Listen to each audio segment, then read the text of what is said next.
السلام علیکم. د افغانستان د رونه چې کم روان دي په دې باندې ما دوه درې ویډیو وکړې. ډیر خلکو هغه ویډیو خوښې کړې او لږ داسې نادانه دوستان چې د پښتنو د کلچر نه د افغانستان د پاکستان د لر او د بر د تاریخ نه دي خبر، هغوی پې تنقید وکړو. نو زه د هغوی هغه ناپوهتیا نظر اندازه کومه، خو تاسو ته نن دا د افسوس خبر کومه چې دویمه درېیمه ورځ ده په لنډي کوتل باندې په زرګونو خلک روان دي او په میلیونو باندې دا ټریلي او ګاډي ولاړ دي. پای کې زنانه دي، ماشومان دي، بوډاګان دي، د بچو ناجوړه زنانه دي پکې، او نه د هغوی ته هلته کې د روټۍ چایو سهولت شته، نه څه هوټل شته، نه د باتروم سهولت شته. هغوی ډېر په تکلیف کې دي او ورځ او شپه په ګاډو کې ناست دي. بارډر باندې د اوړېدو پروسس ډیر سلو دی، خلک ډیر زیات دی او ډیر په تکلیف کې دی.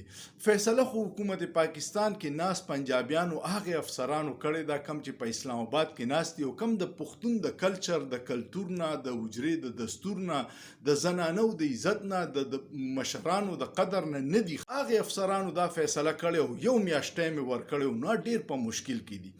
دا پښتون چې دی کنه دی کو په پاکستان کې دی، دی کو په کابل کې دی، دی کو په امریکا کې دی، دی کو په لندن کې دی، دی کو په یورپ کې دی. پښتون پښتون دی، د پښتون کلچر یو دی، د پښتون روایات یو دی، د پښتونولي یو ده، د پښتون رورولي یو ده.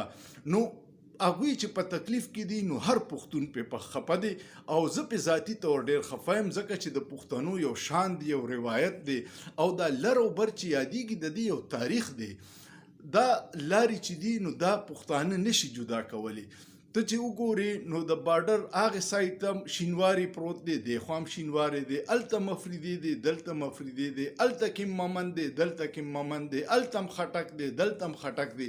دا ټول خلک چې دي د دوی رشته داریان دي، د دوی دغه دي، دوستیان دي، خاندانونه دي، تقسیم شوي دي. نو د هغوی دړمن چې دي نو موږ هم پې دړمن یو. نو کم اسلام آباد کې چې ناست هغه افسران د بیوروکریسي چې د پښتنو د کلچر نه دي خبر او هغوی داسې فیصلې کوي چې د هغې په ګراوند باندې ریالیټیز جدا دي.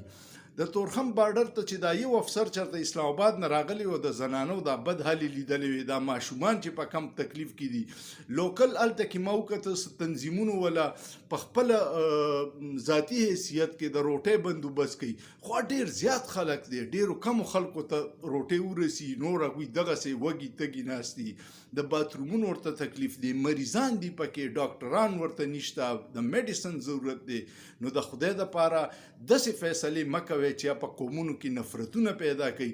پښتانه ډیر یو غیرتي بهادر قوم دی او د افغانستان پښتون او د پاکستان پښتون دا یو رونه دي. رونه خفه کې نو دا به نفرتونه پیلاو شي او د دې به بیا ریاست ته نقصاني.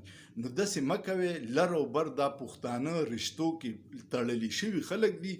په پنجاب افسر د دوی د روایاتو نه دی خبر، داسې جلدی مو پې وکړه، په یو میاشت ټایم وله ورکړی نو اوس ورته په بارډر سهولتونه خو جوړ کړئ که نه، هغسې سهولتونه وله ورکړئ چې دا خلک په عزت سره لاړ شي. پښتون هېڅ نه غواړي، صرف عزت غواړي. نو خدای لپاره د هغوی عزت نفس مه مجروحه کوئ. د دې نقصان به موږ ته ډېر زیات دي.